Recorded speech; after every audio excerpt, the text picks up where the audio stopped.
Antônio Carlos Soares, eu sou CEO e cofundador do Revent. Bem-vindo a mais um webinar. Se você tem gostado dos nossos conteúdos, inscreva-se no nosso canal e ative as notificações. Assim, a cada novo vídeo, você vai receber um alerta. A Suzane tem mais de 15 anos de experiência na área de gestão de pessoas. Ela está na GHFly há cerca de um ano, mas antes disso ela teve passagens expressivas pela Philip Morris e pela Renault, onde ela desenvolveu habilidades que são fundamentais para a gestão de pessoas. E é sobre isso que a gente vai conversar um pouco aqui hoje. Suzane, super obrigado por ter topado vir conversar com a gente aqui hoje. Obrigada, Antônio, pelo convite. Esse é um tema que eu gosto muito de falar e estou super honrada em fazer parte aí desse movimento. Obrigada. Muito legal. Suzane, eu queria que você me contasse, porque como é que foi essa transição para vocês, né? Você está lá há cerca de um ano, então eu imagino que você entrou mais ou menos em outubro, novembro, então ainda em tempo de fazer planejamento, de começar o ano acelerando, e aí, de repente, ali em março, a gente tem esse tranco de todos os planos sendo revisados, para uma realidade que não se consolida. Queria que você contasse um pouco como é que foi essa chegada e essa transição, e primeiros momentos dessa transição, e depois o momento em que vocês estão agora. Bom, Antônio, acho que, assim, pandemia, ninguém estava esperando, totalmente fora dos planos. Eu entrei num momento de aceleração gigantesca da GHFly, nós nos tornamos uma holding no ano passado, nós lançamos uma empresa nova em fevereiro, então imagina, uma empresa saindo, time totalmente novo, contratando muita gente, e de repente, pum, opa, o que é isso? Chegou no Brasil, coronavírus, o que a gente vai fazer? E a gente precisou, então, sermos muito rápidos para poder colocar a nossa operação 100% remoto, é isso que a gente entendeu que fazia mais sentido para o nosso negócio. Então, a gente está com toda a operação, 100% dos colaboradores, desde metade de março até agora, trabalhando remotamente. E aí foi um período grande de adaptação mesmo. O modelo de home office ele é um modelo diferente no nosso segmento, né? Então era algo que a gente nunca tinha vivenciado antes.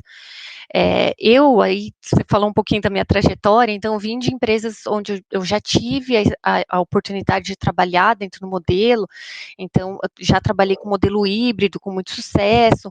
No ano passado eu tive a oportunidade de trabalhar remotamente, eu fiquei na Itália quase 6 meses, trabalhando no modelo remoto, então eu acho que eu coletei todos esses aprendizados que eu tive para trazer uma experiência para as nossas pessoas que fosse a menos disruptiva possível, assim.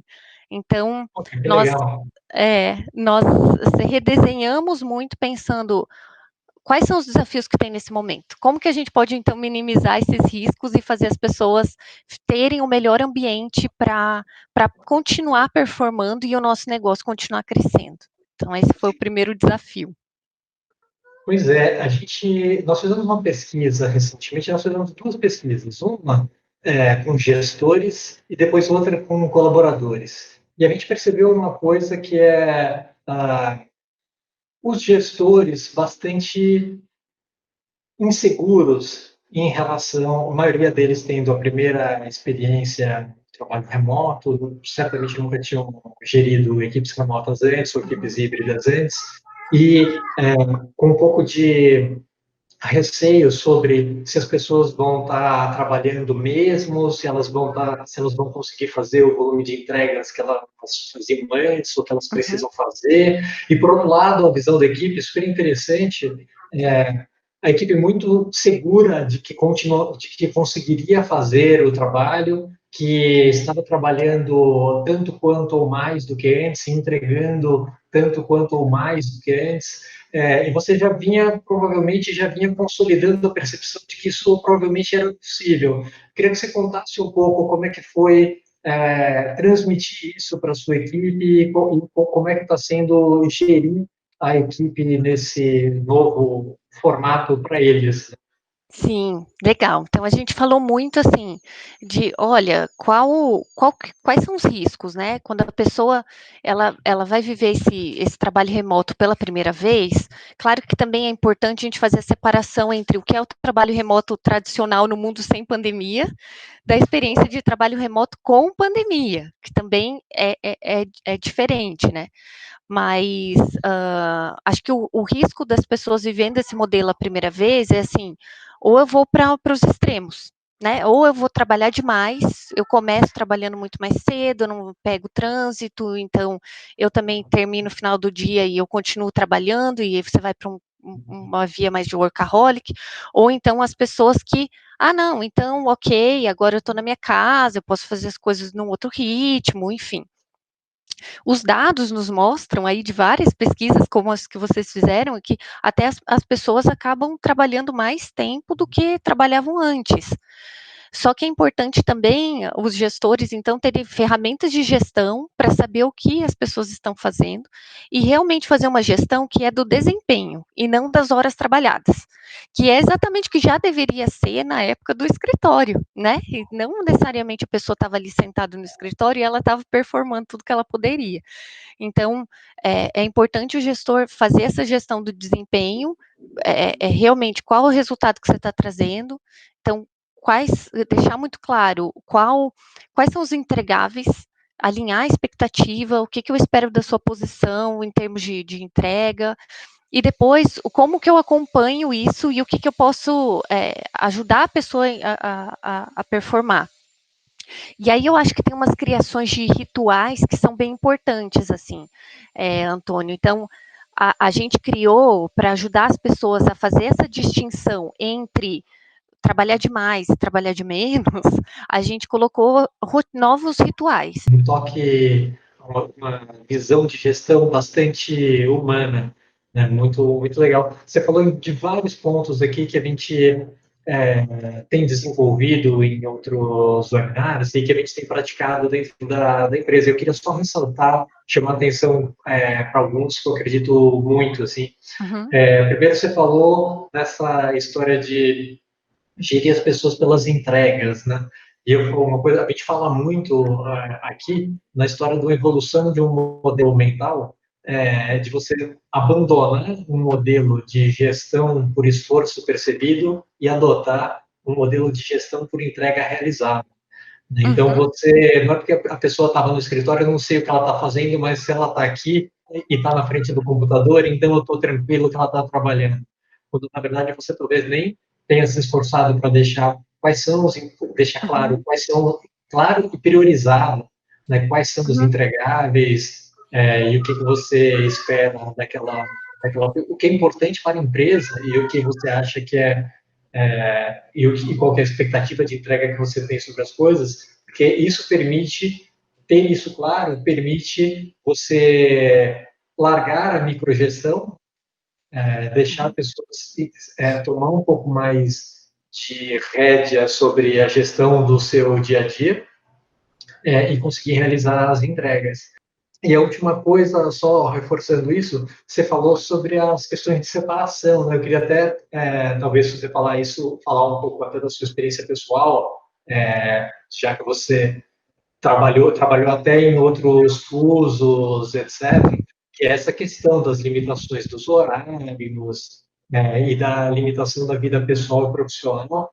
A gente sempre foi muito fã, e pregou a separação, porque teve uma época que era bonito falar que não existe mais separação, estamos conectados 24 horas por dia, isso aqui é 25, que foi isso um horror. Então, assim, Uhum. isso daí não tem nada com maior potencial de criação de gente maluca no mundo e de infelicidade por perda de qualidade de contato, né? Você não está presente em nada do que você está fazendo, porque você está fazendo três coisas ao mesmo tempo. Você está na academia respondendo WhatsApp, está no trabalho cuidando de alguma coisa pessoal, etc. Não deixa, não almoça porque deixou marcar uma call no horário do seu almoço, não faz exercício porque deixou o negócio avançar, ou para no meio e não participa da dele porque se atrasou no exercício. Tem que ter um pouco para o bem-estar, né? Para tornar sustentável. Né? Então, eu queria que você falasse um pouco sobre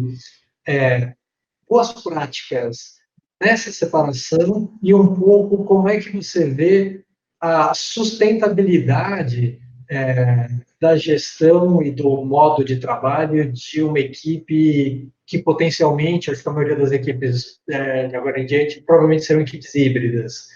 Uhum. Queria que você falasse um pouco sobre isso. Sim, uma ótima pergunta, Antônio. Então, eu vejo assim, é toda uma geração no mundo que aprendeu que multitasking era super legal, né? Então, você fazer um treinamento de como ser multitasking. E todos os últimos estudos aí de neurociências mostram que, de fato, multitasking é super prejudicial e não ajuda em nada na produtividade. E até se a gente acompanhar mais recentemente, tem todos os estudos de mindfulness, de meditação. Então, eu também trabalhei um tempo em Nova York, eu fiz um treinamento de lá em mindfulness e comecei a meditar naquela época, lá em 2014, e realmente isso faz muita diferença na sua performance. Porque é muito diferente as horas trabalhadas, mesmo que você esteja no escritório, ou na sua casa, onde for, e você está trabalhando lá 12 horas, 14 horas. No final das contas, isso acaba não sendo tão produtivo quanto você trabalhar menos tempo, mas muito mais focado e com criatividade, trabalhando de uma forma melhor com as pessoas. Então, não dá para a gente deixar o estresse como algo aí em segundo plano. É algo que a gente precisa sim fazer uma gestão inteligente e eu fico muito feliz de ver que isso tem avançado demais nas organizações. Então, desde CEOs que fazem yoga, meditam, se preocupam com a alimentação, e eu vejo que a novas gerações também já vem muito mais nessa pegada. Hoje as pessoas querem trabalhar com propósito, né? Veem que faz muito mais sentido isso, que impacto que eu estou causando no mundo, que diferença o meu trabalho faz, e é sustentável eu trabalhar dessa forma? Então, a gente se questiona tanto quanto o colaborador das empresas, quanto mesmo consumidores. Então, se a gente for ver quais são os drivers de consumo aí que a foram acelerados com a pandemia, então tem estudos que mostram isso também. Olha, empresas que se preocupam com o propósito, esse consumidor mais social, mais conectado, mais humano, essas características foram despertadas, aceleradas ainda mais também em nós enquanto consumidores, né, enquanto clientes. Então, acho fundamental as organizações terem essa perspectiva ampla, porque no final das contas, tudo isso reflete em engajamento de pessoas, em você atrair pessoas melhores para sua companhia, em você ter pessoas realmente, né, mais engajadas, mais produtivas, que permanecem mais tempo, fruto da forma como você faz a gestão, no final das contas, né?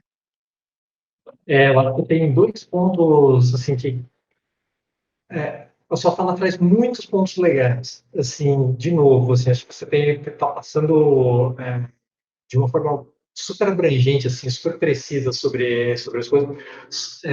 Falou de mindfulness, que é uma coisa que quase todo mundo que a gente entrevista tem tocado no ponto da meditação, da qualidade de presença, do foco, do que está fazendo, etc.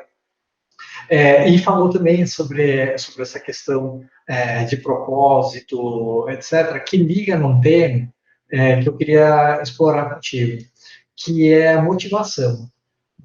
A gente sabe que existe historicamente, assim, sempre foi difícil manter uma equipe motivada. Né? Existem coisas que você pode fazer, existem coisas que você não pode fazer, acho que depende da pessoa também. Mas é claro que a gente está. E aí tem duas questões diferentes. Uma questão existe o trabalho remoto, como você falou, existe o trabalho em pandemia. Né? Existe o trabalho sob um ambiente de pressão externa, tanto pressão por crise sanitária, econômica, no nosso caso, política, fiscal, etc. A gente pode escolher que dimensão a gente vai olhar, mas assim, sob um cenário de estresse externo muito grande. E aí eu te pergunto um pouco do papel do líder. Você, como uma líder de equipe, como é que você tem percebido a motivação das pessoas e o que você acha que é possível fazer nessa dimensão? Sim. Acho que para manter as pessoas motivadas, mesmo nesse tempo de pandemia, é importante você entender quais são as condições que essa pessoa está tendo para performar. Então, vai desde do setup físico mesmo, né? Onde que essa pessoa está trabalhando? Ela tem uma cadeira adequada? Então, no escritório, ela tinha 2 monitores. Ela tem 2 monitores agora, o que ela precisa em termos de ferramentas para fazer um bom trabalho? Então, isso é importante. Na GHFly Network, a gente emprestou aí inúmeras cadeiras, né, para as pessoas. A gente fez um levantamento sempre com os gestores para o que essa pessoa precisa para ter um equipamento legal para poder trabalhar, manter uma comunicação super clara, um alinhamento de expectativas muito claro.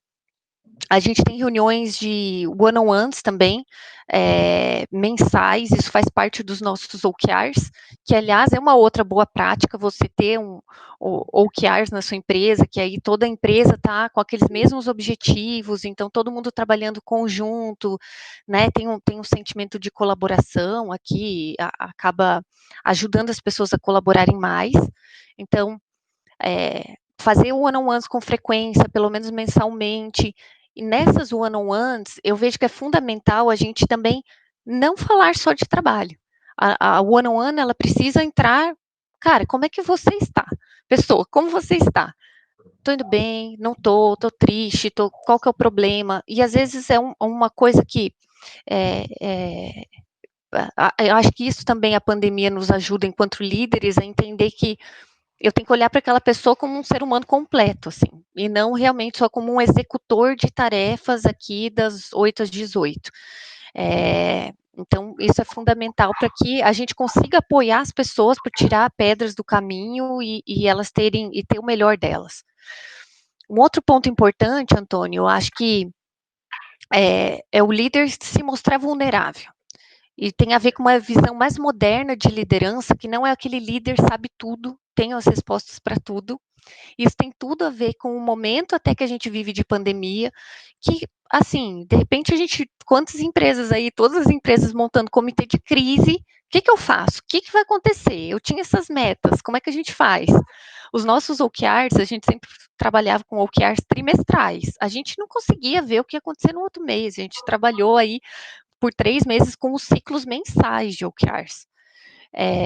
Então, os líderes se posicionarem, né, de uma forma como, eu também sou ser humano, eu também tenho aqui os pontos que eu não sei, vamos descobrir junto o que acontece. Isso empodera, isso agrega, faz com que as pessoas se conectem com o líder de uma outra forma. Eu vou colocar aqui para o pessoal 2 links no final do vídeo. Um para o nosso material de OKRs, a gente utiliza há muitos anos e a gente é super fã da metodologia, tem nos ajudado muito. E o outro é para o webinar da semana passada, em que a gente falou com a Natália Bebitz, e sobre vulnerabilidade, sobre a gente chamou o webinar de vulnerabilidade e sua maior força como líder, porque era justamente esse aspecto que você está falando, de você gerar, não só gerar empatia com a pessoa por reconhecer que, de fato, estamos vivendo um momento único, um momento difícil, que é perfeitamente natural e razoável que as pessoas estejam preocupadas e inseguras em alguma medida, mas que isso não precisa ser uma coisa paralisante, que o líder também não tem resposta para as coisas, mas que a gente pode se perguntar juntos, mas também tem um aspecto muito importante de credibilidade, né? A coisa número 0, assim, para o líder é ele ter credibilidade junto à sua equipe, e se a equipe não perceber se a equipe percebe que ele não tem contato com a realidade, não está percebendo quão difícil as coisas estão, talvez não devesse ir atrás desse cara, porque provavelmente é bem arriscado. Se ele não está percebendo isso, deve ser bem arriscado se andar atrás desse cara. Então, super legal, muito bacana você trazer esses temas. Tem uma coisa específica, assim, já que a gente falou dos OKRs, falou das dailies, que eu acho que são duas coisas que para nós têm sido super importantes. Existe uma terceira que você falou muito rapidamente, que são as one-to-ones, né, as conversas um a um. E eu queria que você me falasse um pouco assim, como é que vocês estão fazendo isso, com que frequência vocês estão fazendo, se mudou um pouco o teor dessas conversas. Me dá um panorama um pouco de como estão acontecendo essas conversas. Sim. Então, as one-on-ones nós fazemos mensalmente. A gente já tinha essa prática de fazer uma vez por mês. E o teor, eu acho que a gente tem também uma plataforma através da qual a gente faz, registra as coisas, mas o que nós acho que mais mudamos, assim, então acho que as práticas de one-on-ones, elas continuam acontecendo. A gente tem muita questão de ajudar a pessoa, tendo essa visão mais global do que da pessoa como uma pessoa e não um trabalhador que executa tarefas, essa é uma visão compartilhada. E nas one-on-ones as pessoas podem tratar de diferentes temas. Então, a gente fez a último ciclo agora, a proposta foi falar sobre carreira, que a gente lançou uma jornada, um learning journey de gestão por propósito, onde a gente ajudava as pessoas a conectarem o seu propósito individual com as atividades da empresa, com a perspectiva de carreira da empresa, e aí ela tinha um one-on-one com os gestores, e a gente fechou com uma roda de conversa também para amarrar tudo isso. Então, o último ciclo de one-on-ones agora foi muito nesse tema, para quem queria falar sobre esse tema. Mas além das one-on-ones, a gente tem uma série de rituais. Então, no GHFly Network temos rituais para tudo, né? Então a gente tem ritual desde que a pessoa entra na organização, a gente tem os happy hours mensais que a gente continuou fazendo mesmo com a pandemia. A gente chegou a fazer um evento na metade do ano, que é o Next, a gente fez todo virtual, com um live transmitida lá do escritório para todo mundo. E essas ações de engajamento a gente faz com uma periodicidade semanal. Então, toda semana tem alguma coisa acontecendo. Ou é um treinamento em uma soft skills, ou uma sensibilização.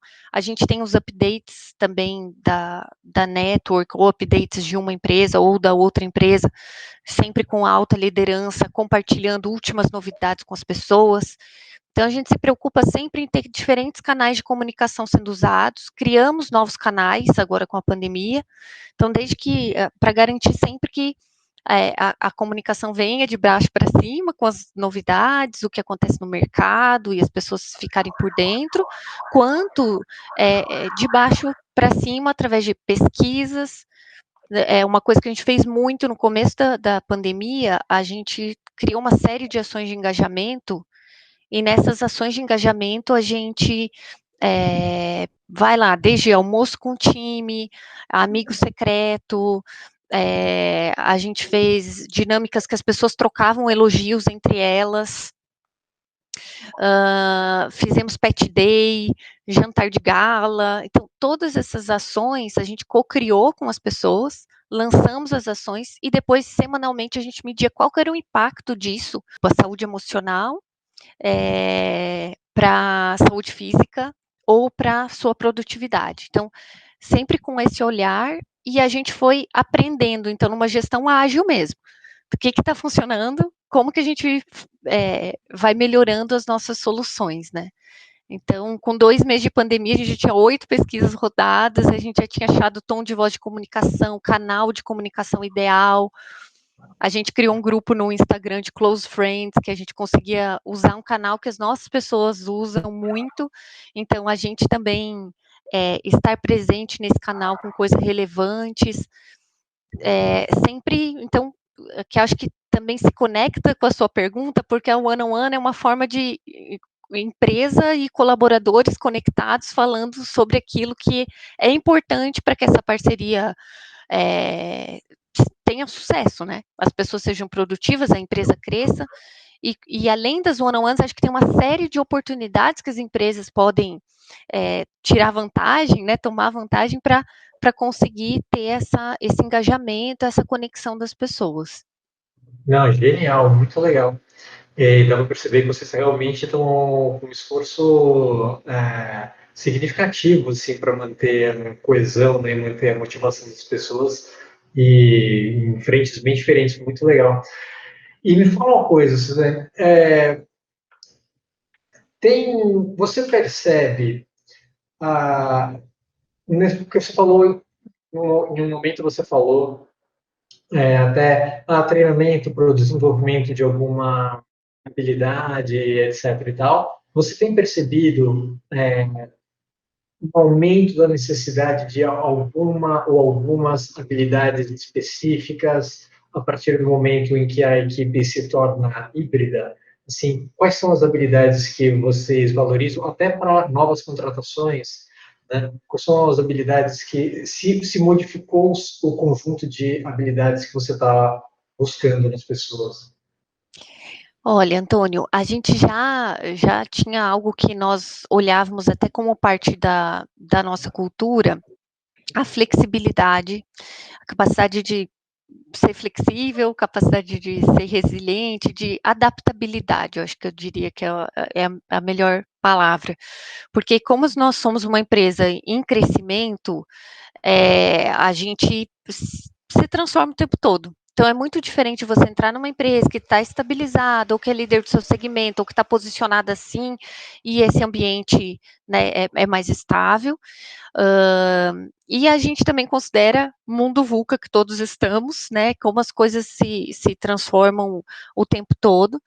Então a gente já olhava muito para isso, assim, o quanto essa pessoa também aprende rápido, é flexível, se adapta, é, e algo que a gente fala muito também é da mentalidade de crescimento. Então, o Culture Code da GHFly Network nós lançamos mesmo nesse período durante a pandemia, e a gente trouxe muito essa perspectiva do que é você ter uma mentalidade de crescimento, ser super aberto para pedir feedback, para ouvir o que você precisa melhorar, e para você não se ferir enquanto ser humano, né? Você vê, opa, isso.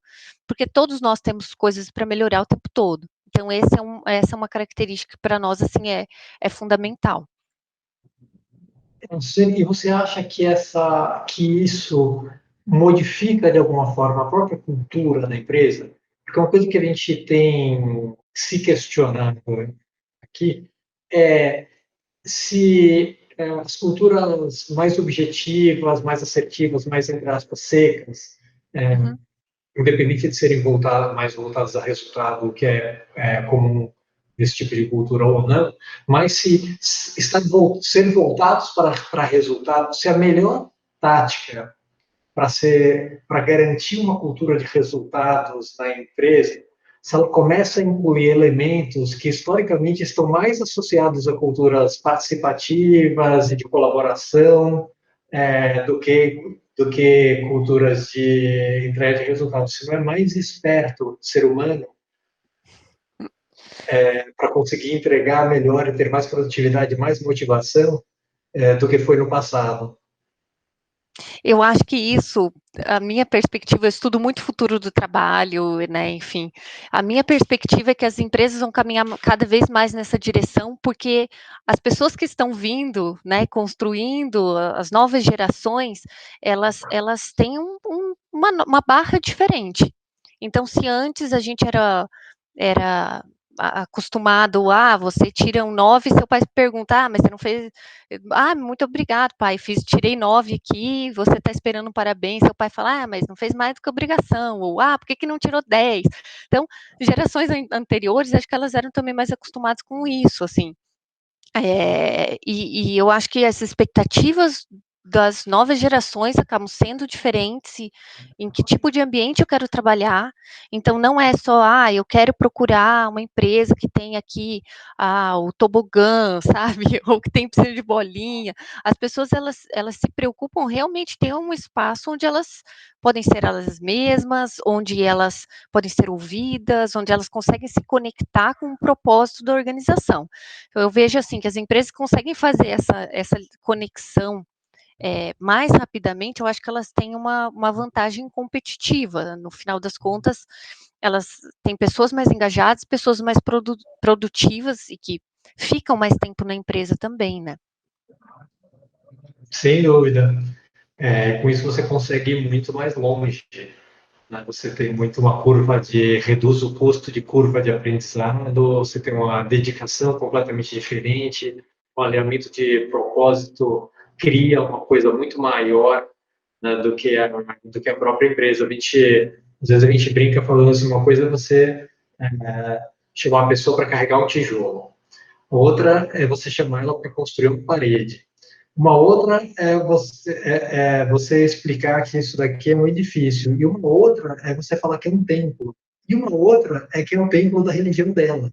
Então, o tipo de engajamento que você tem em todo esse processo é completamente diferente. Então, você junta os OKRs, com alinhamento de propósito, com a conversa que tenha empatia, onde a vulnerabilidade mútua se conecta, né, e permite a evolução, né, da organização, você provavelmente transita para um mundo muito melhor.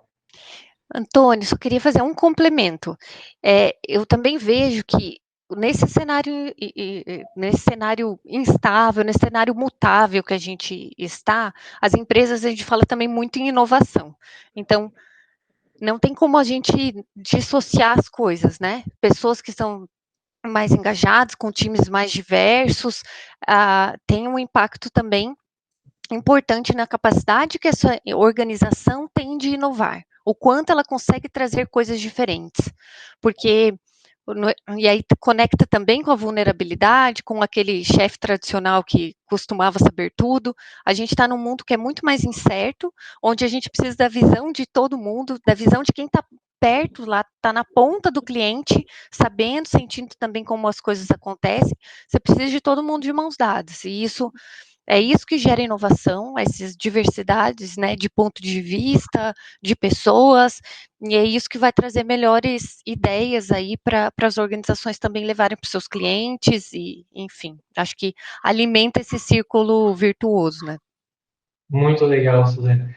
E para a gente encerrar, é, alguma mensagem que você gostaria de deixar para quem está nos ouvindo aqui hoje? Eu acredito muito no modelo híbrido. Eu acho que a gente consegue trazer o melhor dos dois mundos nesse cenário. A gente fez uma pesquisa com os nossos colaboradores, eles apontaram isso, que você consegue trazer tanto o presencial, o engajamento, a manutenção da sua cultura, quanto também uma flexibilidade importante que é super valorizada pelas pessoas.